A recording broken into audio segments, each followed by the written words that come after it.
नमस्कार दोस्तों, स्वागत है आपका अपने YouTube channel target with MS में। जैसा कि आप सभी को पता है कि 26 सितंबर को अपना ऐप लॉन्च कर रहे हैं और उसमें पहला कोर्स लॉन्च करेंगे शैक्षिक परिदृश्य और आरटी वाला। जैसा कि आप सबको पता है और जैसा कि विद्यार्थियों ने मुझे बताया था कि सर आरटी वाला और शैक्षिक परिदृश्य वाला जो पोर्शन है उसकी रेट है जो कोर्सों की वो 700 रुपए, 800 रुपए, 1000 रुपए के आसपास रखी गई है और कम से कम 10 नंबर का, 15 नंबर का, 20 नंबर का मैटर है और इस मैटर की इतनी फीस और वो भी इतने घंटे उनको पढ़ाया गया है। अब एक विद्यार्थी ये कंफ्यूजन में है कि सर इतना कोर्स इतना बड़ा लेके भी छोटे सी मैटर के लिए क्या करें। एक ऑथेंटिक सोर्स मिल जाए अपन को, किताब में इसे समझ नहीं सकते क्योंकि साइकोलॉजी की तरह शैक्षिक परिदृश्य भी एक ऐसा टॉपिक है जो समझने का टॉपिक है। ऐसा नहीं है इसको आप फैक्ट रट लो, जैसे बाकी आप विषय में अगर आप रट सकते हो और विषय आपने पहले भी पढ़ रखा है, जबकि शैक्षिक परिदृश्य आप पहली बार पढ़ रहे हो और जब भी पहली बार पढ़ते हैं उसके लिए आपको क्लासेस लेनी पड़ती है, कुछ ना कुछ समझना पड़ता है थोड़ा बहुत।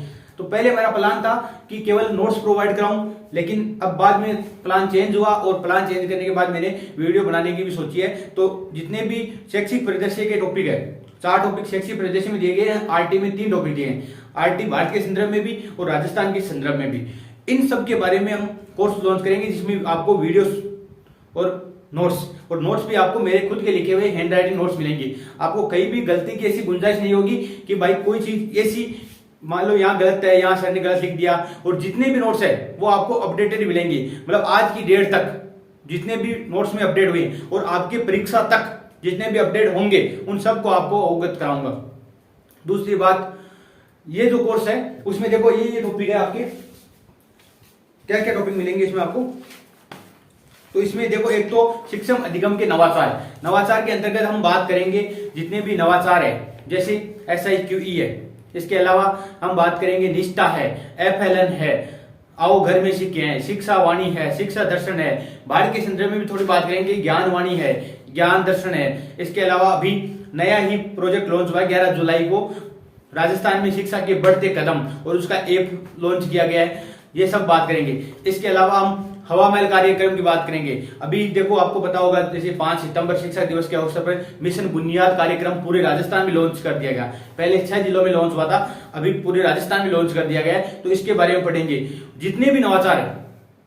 अब मैं आपको यहाँ नाम लेके आपको नहीं बताना चाहता, सब जितने भी नवाचार है शिक्षा के क्षेत्र में हुए हैं उन सब के बारे में एक एक नवाचार के बारे में बात करेंगे। जैसे नो बैग डे है जो समसा के अधीन चलता है, उसको समसा के अंतर्गत बात करेंगे। मतलब जितने भी नवाचार हुए हैं वो सब बात करेंगे। इसके बाद क्या बात करेंगे, तो राज्य में केंद्र और राज्य सरकार की जितनी भी योजनाएं हैं विद्यार्थी कल्याणकारी और जो पुरस्कार है उनके बारे में बात करेंगे। और ये जो पुरस्कार और योजनाएं, जैसे आपकी पूर्व मैट्रिक छात्रवृत्ति चल रही है, इंदिरा प्रियदर्शनी पुरस्कार योजना चल रही है, गार्गी पुरस्कार चल रहा है, बालिका प्रोत्साहन योजना चल रही है। इसके अलावा आपके पालनहार योजना चल रही है, कालीबाई मेधावी स्कूटी छात्रा योजना चल रही है। इसके अलावा देवनारायण छात्रा स्कूटी एवं प्रोत्साहन राशि योजना चल रही है। इसके अलावा आपकी जितनी भी पूर्व मैट्रिक छात्रवृत्तियां हैं, पोस्ट मैट्रिक छात्रवृत्तियां हैं, इसके अलावा विदेशों में अध्ययन योजना चल रही है, आपकी बेटी योजना चल रही है, मुख्यमंत्री हमारी बेटियां योजना चल रही है। इसके अलावा अगर बात करें तो आपके मुख्यमंत्री अनुप्रति कोचिंग योजना चल रही है, मुख्यमंत्री उच्च शिक्षा छात्रवृत्ति योजना चल रही है। इसके अलावा मुख्यमंत्री BEd संबल योजना चल रही है। मतलब जितनी भी योजनाएं हैं अभी तक नया अपडेट के आधार पर जितनी भी योजनाएं चल रही है, जैसे आपको पालनहार योजना चल रही है, तो पालनहार योजना में अभी भी 28/6/2022 को एक नया संशोधन दिशा निर्देश जारी हुआ है सरकार के द्वारा, जिसमें कहा गया है कि जो अनाथ बालक है उनको लिए छात्रवृत्ति 1500 रुपए और 2500 रुपए कर दी गई है अनाथ बालकों के लिए। उसमें 10 कैटेगरी है, 10 कैटेगरी में से जो अनाथ बालक है उनके लिए 1500 रुपए और 2500 रुपए की गई है छात्रवृत्ति। तो ये सब हम अपडेटेड, मतलब 28 से का नोटिस है और ये सब अपडेटेड चीजें पढ़ेंगे। और जितनी भी आपको मैं पढ़ाऊंगा वो आपको इतनी प्रमाणित होंगी कि राजस्थान सरकार की जो वेबसाइट है, राजस्थान सरकार का जन सूचना पोर्टल है, राजस्थान सरकार की जितने भी गैजेट नोटिफिकेशन है, मतलब अधिसूचनाएं जारी की गई है। इसके अलावा भारत सरकार की भी योजनाएं जो चल रही है उनके जो गैजेट नोटिफिकेशन है, इसके अलावा जो भी नोटिस जारी होते हैं, एक विभाग दूसरे विभाग को जब नोटिस भेजता है तो ऐसे नोटिसों को मैंने सर्च करने की कोशिश की है। और साथ में आपको एक में अलग से एक फोल्डर बना के प्रूफ नाम से सभी के मैं प्रूफ उपलब्ध करवाऊंगा। मतलब जितनी भी योजनाएं हैं, जितनी भी दिशा निर्देश है, मतलब जितने भी इनकम का सोर्स है, जितनी भी मैं जानकारी लेकर आ रहा हूं आपको, चाहे डेट के लिए हो चाहे किसी के लिए भी हो, वो सभी के आपको प्रूफ उपलब्ध कराऊंगा। अगर मान लो आपके किसी चीज में कंफ्यूजन होता है क्योंकि जब जब आप पढ़ोगे तो आपको काफी विद्यार्थियों का एक आपका सर्किल मिलेगा फ्रेंड्स का, और उसमें आपको कहेंगे कि आप मैंने तो ये पढ़ा है, आपने ये पढ़ा है, आपने गलत पढ़ा है, आपके टीचर ने गलत पढ़ाया है, आपने कहाँ से पढ़ा है। ऐसे प्रश्न होते रहते हैं, सामान्य मेरे साथ भी होते हैं। काफी क्वेश्चन आते हैं विद्यार्थियों के दिन में आ जाते हैं कि सर इस योजना का हमने तो ये पढ़ा है, तो मैं उनको फिर प्रूफ भेजता हूँ कि ये लो आप इसमें से देखो, अभी की नया नोटिस आया सरकार का। तो आपको पूरा प्रूफ के साथ उपलब्ध कराऊंगा। आपको ज्यादा प्रूफ में ध्यान देने की आवश्यकता नहीं है, मैं जो नोट्स में लिख रखा है वो सत्य है, लेकिन उनके साथ आपको प्रूफ उपलब्ध कराऊंगा। अगर आपके कोई चीज में दिक्कत होती है तो आप वहां से देख सकते हैं। अगर कोई मान लो माइनरी मिस्टेक हो जाती है मेरे से भी, तो आप वहां से देख सकते हैं कि इस प्रूफ में क्या लिखा हुआ है। तो हर चीज का प्रूफ उपलब्ध कराऊंगा। अगर मान लो अगर किसी चीज में आपत्ति लगाई जाती है तो भी आपको प्रूफ उपलब्ध रहेंगे आपके पास, ताकि आप आपत्ति लगा सकें। तो ये चीजें आपको इस राज्य सरकार और केंद्र सरकार की जितनी भी योजनाएं हैं उनके बारे में हम बात करेंगे। उसके बाद हम बात करेंगे विद्यालय प्रबंधन एवं संबंधित समितियां। उसके बाद हम एसएमसी और एसडीएमसी के बारे में बात करेंगे। मतलब जो पहले से लेकर 8वीं कक्षा तक एसएमसी चल रही है और 9 से लेकर 12 तक जो एसडीएमसी चल रही है उनके बारे में बात करेंगे। इसके साथ एक टॉपिक दिया हुआ राष्ट्रीय शिक्षा नीति 2020 राजस्थान के परिप्रेक्ष्य में। तो हम राजस्थान के परिप्रेक्ष्य में तो बात करेंगे। इसके साथ हम इंडिया लेवल पर भी बात करेंगे राष्ट्रीय शिक्षा नीति के क्या क्या प्रावधान है। देखो राजस्थान में कोई ज्यादा प्रावधान है नहीं इसलिए एनईपी 2022 की नई शिक्षा नीति के, क्योंकि राजस्थान में कुछ सुझाव दिए गए थे। जब शिक्षा मंत्री गोविंद सिंह जी डोटासरा हुआ करते थे उस समय कुछ सुझाव दिए गए थे। कुछ सुझाव सरकार ने माने भी हैं, कुछ सुझाव नहीं माने हैं। कुछ राज्य सरकार भी इसमें फेरबदल करना चाहती है। इसको क्रियान्वयन करने के लिए राज्य सरकार इसमें कुछ फेरबदल कर रही है। तो ये कौन कौन सी फेरबदल है, कौन कौन सुझाव माने गए हैं, कौन से नहीं माने गए, राजस्थान में क्या क्या खुल रहा है, इन सब के बारे में हम चर्चा करेंगे राष्ट्रीय शिक्षा नीति के बारे में। इसके बाद एक ये शैक्षिक परिदृश्य में आपको 4 टॉपिक दिए गए। इसके बाद हम जितना भी एक शैक्षिक परिदृश्य में नॉर्मली अगर बात करें तो एजुकेशन सिनारियो की बात आती है। मतलब जो टॉपिक का नाम है शैक्षिक परिदृश्य, उसका मतलब है एजुकेशन सिनारियो। मतलब राजस्थान का एजुकेशन सिनारियो क्या है। तो हम बात करेंगे कि भारत में शिक्षा का विकास किस प्रकार हुआ, राजस्थान में शिक्षा का विकास कब हुआ, कैसे हुआ, मुगल कालीन में शिक्षा का विकास कैसे हुआ, धीरे धीरे आधुनिक शिक्षा का विकास, सबसे पहले विद्यालय कहाँ खोला गया। ये सब चीजें हम बात करते करते हम बात करेंगे जितनी भी समितियां चल रही है अभी, जितनी भी संस्थाएं चल रही है। जैसे हम RSCRT उदयपुर की बात करेंगे, माध्यमिक शिक्षा बोर्ड अजमेर की बात करेंगे, Rajasthan state open school Jaipur की बात करेंगे। इसके अलावा डाइट की बात करेंगे, IASE उच्च अध्ययन शिक्षण संस्थान की बात करेंगे। इसके अलावा हम बात करेंगे RSTB राजस्थान राज्य पाठ्य पुस्तक मंडल की बात करेंगे। इसके अलावा हम समसा की बात करेंगे।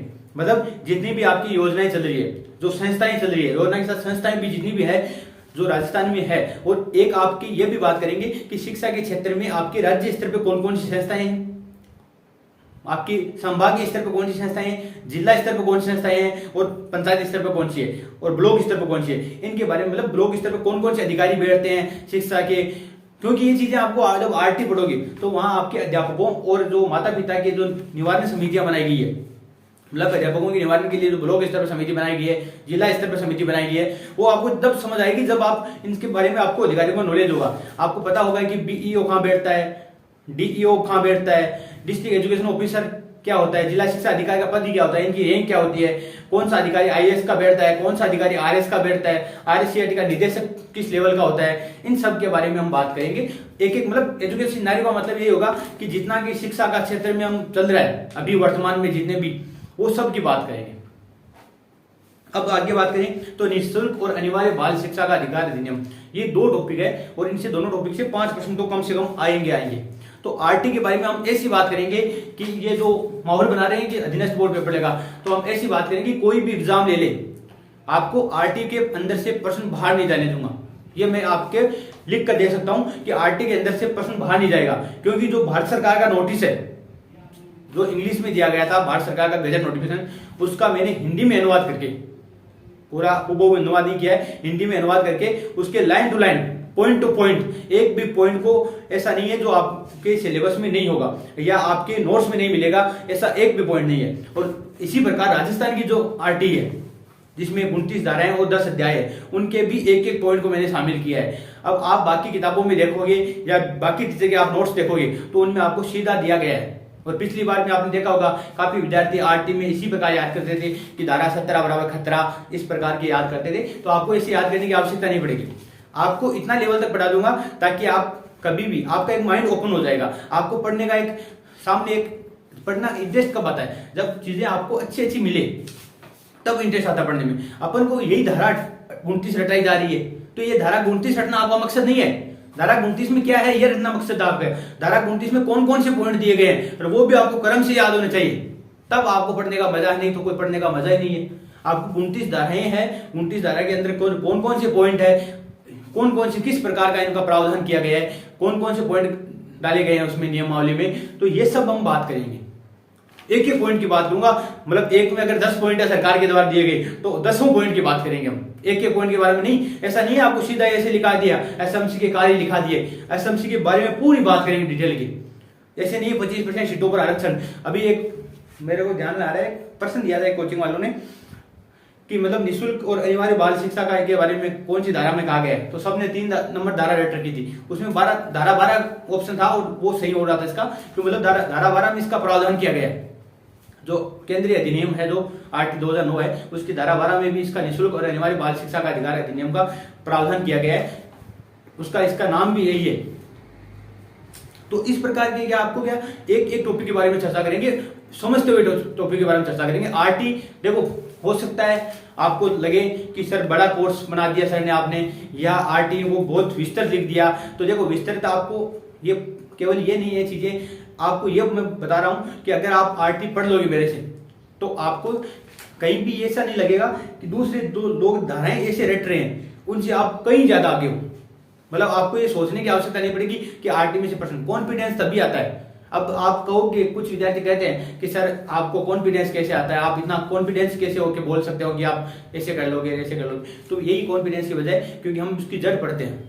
कोई सरकार का अगर नोटिस है या अभी जो अपडेटेड जानकारी है, या जो मान लो आरटी है तो सरकार की खुद का जो नोटिस अधिसूचना है जिसको हम चैलेंज कर सकते हैं सरकार के सामने, वहीं से पढ़ लेता हूं मैं, मेन टॉपिक पढ़ लेता हूं, तो फिर अपने आप कॉन्फिडेंस आ जाता है। तो ये चीजें हम इसके अंदर पढ़ेंगे। अब देखो ये टॉपिक है तो मैं वीडियो और नोट्स दोनों उपलब्ध करवाऊंगा। इसके अलावा आपका जो सामान्य ज्ञान का पार्ट भी है उसमें आपके राजस्थान के प्रतीक चिन्ह जो वीडियो तो मैंने आपको यूट्यूब पे उपलब्ध करवा दिया है, इसका जो है ना हस्तलिखित नोट्स है वो आपको मैं उसके ऐप पर उपलब्ध करवा दूंगा।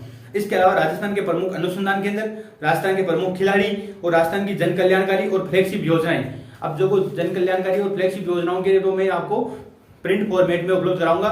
इसके अलावा जो अनुसंधान केंद्र और खिलाड़ी है उनके आपको हस्तलिखित नोट्स उपलब्ध कराऊंगा, वो भी आपको इन कोर्स के साथ फ्री है।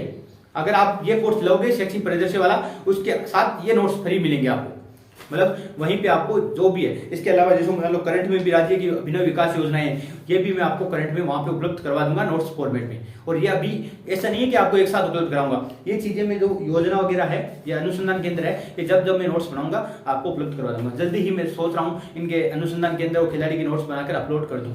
बाकी चीजें अपलोड में लगभग मीटर मैंने अपलोड नोट्स तो आपके अपलोड कर दिए। आप कोई भी कोर्स ले तो उससे पहले आप उनके नोट्स निकाल लें पीडीएफ डाउनलोड करके, उसके बाद आप क्लास लेना शुरू करें। जिससे अगर आप कम से कम 5 दिन या आप अगर 3 दिन क्लासों को 2 दिन रिवीजन करने में, अगर 5 दिन भी शैक्षिक परिदृश्य को दे देते हैं तो आपके शैक्षिक परिदृश्य आरटी को दोबारा कहीं भी पढ़ने की आवश्यकता नहीं पड़ेगी आपको, मतलब कहीं से भी आपको किताब गाइड लाने की आवश्यकता ही नहीं पड़ेगी। अब कुछ विद्यार्थियों को हो सकता है सर सवाल था कि सर आईसीटी के बारे में, तो देखो आईसीटी के बारे में 9th क्लास में किताब चलती है सूचना प्रौद्योगिकी अवधारणा। अगर उस नोट्स बनाए किताब के तो किताब कम से कम 110-20 पेज के, अब उसके नोट्स कितने बनेंगे आप सोचो, कितने भी शॉर्ट करो बहुत ज्यादा नोट्स बनेंगे। और इतना समय भी नहीं है नोट्स बनाने के लिए, हमारे पास भी समय नहीं है क्योंकि ये नोट्स मैंने शुरू कर दिया था, आपको कह दिया था, इसलिए अब वादे के मुताबिक मैं बना रहा हूँ। बाकी इतना समय आपके पास नहीं, हमारे पास भी नहीं है। तो देखो आईसीटी के लिए ऐसा कोई देखते हैं मार्केट में कोई मैटर आ जाएगा तो मैं आपको बता दूंगा, या उनकी आपको मैं पीडीएफ बना के आपको अपलोड कर दूंगा जिससे आप देख लेना। तो ये था इस नोट्स में आपको ये चीजें आपको मिलने वाली है। तो शैक्षिक परिदृश्य और आरटी। अब दूसरी बात, एक मिनट, आपके शैक्षिक परिदृश्य और आरटी के बाद आपको ये मतलब नहीं कि ये कोर्स है इसका मतलब आपको कोर्स कंप्लीट कराया और मेरा काम हो गया, ऐसा नहीं है। मतलब आपने वो कोर्स करवा दिया, वीडियो उपलब्ध करा दिए, नोट्स उपलब्ध करा दिए और कोर्स खत्म हो गया, ऐसा नहीं है। एग्जाम तक कोई भी अपडेट होगा, इसके अलावा मैं कोई भी नोट्स बनाऊंगा, इससे संबंधित या कोई भी मान लो जैसे नवाचार आ गया, कोई चीज आ गई, तो उसके बारे में अगर करंट की कोई भी कोई योजना आ गई तो उसके बारे में मैं आपको हर बार शायद वीडियो तो ना बना पाऊं, लेकिन आपको कैसे भी करके मैं आपको नोट्स उपलब्ध करवाऊंगा उनका। दूसरी बात, एग्जाम तक आपको समय समय पर वीडियो के माध्यम से, ऐप में आपको लाइव वीडियो के माध्यम से जितनी भी रणनीति है, साइंस में क्या पढ़ना है, मैथ में क्या पढ़ना है, आपको कौन सी सब्जेक्ट में किस प्रकार आप पढ़ के अच्छी रैंक ला सकते हैं या अच्छे नंबर ला सकते हैं, उनके बारे में गाइड करता रहूंगा। और ये कोर्स एग्जाम रिलेटेड है, एग्जाम में सभी विद्यार्थियों से आपको आगे लाना है। इस कोर्स का एक ही मकसद है, आपको एक तो पढ़ने की समझ विकसित करना, जिससे आपको एक ब्रॉड माइंडेड करना है। ये जो विद्यार्थियों की सोच होती है ना, कि कुछ विद्यार्थी मैंने देखा है, उनको नोट्स बनाने को कहूँ तो ये कहते हैं सर पीडीएफ भेज दो, नोट्स तो नहीं बनेंगे। हाँ ठीक है, अब मान लो ये शैक्षिक परिदृश्य वाला पूरा चैप्टर है, इसके नोट्स तो आप बनाने की भी कोशिश मत करना, क्योंकि समय कम है, तो आप पीडीएफ निकाल लेना। लेकिन मतलब उनको कुछ भी कहूँ, वो कहेंगे इतना तो नहीं पढ़ा जाएगा, इतना भारी काम नहीं होगा। तो ये चीज आपका जो ये सोच है, इसको ब्रॉड करने की आवश्यकता है। चीजें तब समझ आएगी जब आप डीपली जाओगे, तो आपको अच्छे से आपको उपलब्ध हो सकेगी। ये पूरा कोर्स है, ज्यादा रेट भी नहीं रखेगी, ये रेट कितनी रखेंगे उसकी चीजें भी आपको बात को बता दूंगा मैं, टेलीग्राम चैनल पर आप देख लेना। और आपका ऐप भी आ गया है, वैसे अभी लोगो नहीं आया ऐप में, बाकी तो काम हो गया है। टारगेट विद एमएस नाम से एक ऐप है, अपना जो यूट्यूब का नाम है वही आप प्ले स्टोर पर सर्च करोगे तो आप वहां पर ऐप आ जाएगा। और ऐप को किस प्रकार चलाना है वो सब आप सब जानते हैं, क्योंकि सबने कोर्स ले रखा है कहीं ना कहीं से। तो आपने पिछले भी लिया होगा, राजस्थान में जो ऐप चल रहे हैं सेम सा ऐप हमारा है, तो उसमें ऐप में आ गया उसका। आप कंफ्यूज मत होना, कोचिंग टॉप भी नाम से कोई नाम आ रहा होगा, लेकिन आपको वहां देखोगे तो आप टारगेट विद एमएस के लोगों सहित आपको प्ले स्टोर पर उपलब्ध हो जाएगा ऐप। अब ये चीजें थी, अब देख लेना आप, रेट में आपको फिक्स कर दूंगा। आप या कोर्स लॉन्च करेंगे 26 तारीख को, उस दिन आपको पता चल जाएगी कितने रुपए रेट रखी गई है। मतलब एग्जाम तक ध्यान रखना, आपको एग्जाम तक पूरी रणनीति, मतलब आपको कुल मिलाकर बात यह है कि आपका सिलेक्शन करवाना हमारी जिम्मेदारी बनती है। अगर आप कोर्स ले रहे हो या आप मेरे से जुड़ रहे हो, जितने भी जुड़ रहे हैं, 200 है, 300 विद्यार्थी है, 500 विद्यार्थी है, जितने भी मेरे से जुड़ रहे हैं, तो मेरी ये नैतिक जिम्मेदारी बनती है कि आपको जितना भी गाइडेंस हो सके, जो मेरे से हो सके, वो आपको उपलब्ध कराऊं। और वो आपको लाइव आकर 7 दिन में, 8 दिन में, 15 दिन में, जैसे भी होगा, लाइव आकर आपको जितनी भी जानकारी है, जितना भी अभी वर्तमान में क्या चला है, मतलब ये एक कंपटीशन है। और कंपटीशन में आसपास के एरिया वाले को, आसपास के लोगों को देखकर यहाँ पे तैयारी की जाती है, मतलब बाकी क्या पढ़ रहे हैं और आप क्या पढ़ रहे हैं। तो ये चीजें इंपॉर्टेंट है, आपको एग्जाम के अकॉर्डिंग, हर चीज के एग्जाम के अकॉर्डिंग पढ़ना, और स्मार्ट स्टडी कैसे करना है, शॉर्ट नोट्स कैसे बनाना है, ये सब बातें हम ऐप के अंतर्गत करते रहेंगे। तो आज के लिए इतना ही, धन्यवाद, जय हिंद, जय भारत।